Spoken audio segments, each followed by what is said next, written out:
Nagpaabot si kaibigan po ngayon, no? Babala para ito sa makapanood. May nakita si kaibigan kanina umaga alas 3 ng madaling araw o umaga ay dalawang bisis po ang paggalaw sa ilalim ngayon ng lupa. Parang hindi maganda ito, parang sasabay daw ito sa kaguluhan sa Pilipinas. Nako mga idol, tandaan po ninyo ngayon na ito po ay impormasyon lamang ng ating kaibigan na dapat hindi ninyo kapanik mga idol. Kaibigan,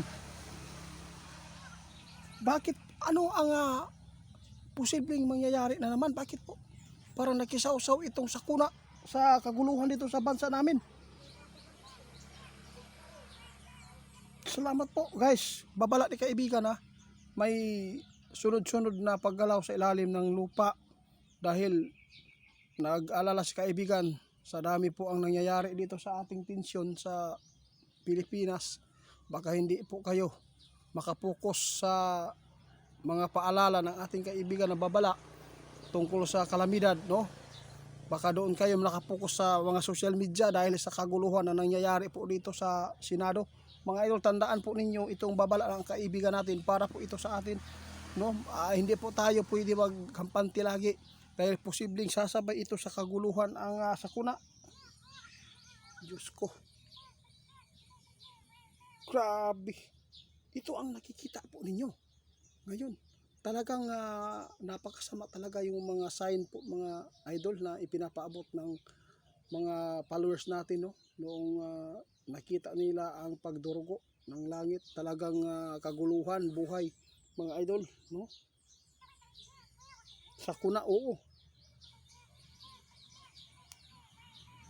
Kaya daw ipinapaabot ni kaibigan po yung babala patungkol po dito sa dalawang bisis na pagyanig o paggalaw sa ilalim ng lupa para kung may share ninyo ito at mayroon pong makaalarma na dapat nilang gawin. Hindi po tayo magpangkampante mga idol, matulog tayo mamayang gabi, kailangan may mga tabi tayo mga flashlight o pangpailaw natin kung sakali man mayroon mga lindol, no? Ingat tayo mga idol dahil sila kaibigan nagsabi posibleng sasabay ito sa kaguluhan ang sakuna. Ginoo sa namang tao niya. Kaibigan, daghang salamat sa inyo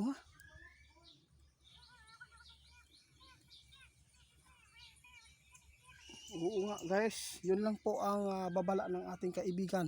Dalawang bisis po ang sunod-sunod daw talaga na paggalaw. Malakas pa naman po yung paggalaw sa ilalim ng lupa. Kaya nababahala si kaibigan, baka daw nabisi na kayo sa social media dahil sa kapapanood sa nangyayari sa putukan dyan sa Senado.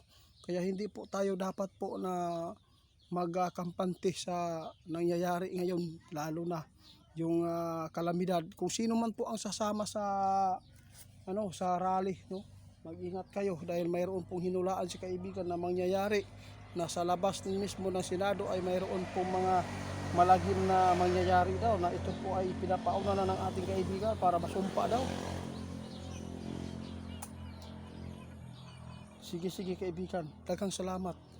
Tandaan ninyo ito mga idol hindi nagsayang si kaibigan ng oras para lang maihatid agad ang mga impormasyon ngayon na nakuha ng ating kaibigan patungkol po sa kalamidad, no? Hindi pa rin tayo pinapabayaan ng ating kaibigan kahit busy sa nangyayari dito sa ating bansa sa kaguluhan, pero nagpapatuloy pa rin sila sa pag-alaga sa atin para hindi tayo mapahamak sa kalamidad. Pero nag-alala si kaibigan ba dahil sa paggalaw kaya agad po silang lumusob dito sa atin para po ipaalam sa atin.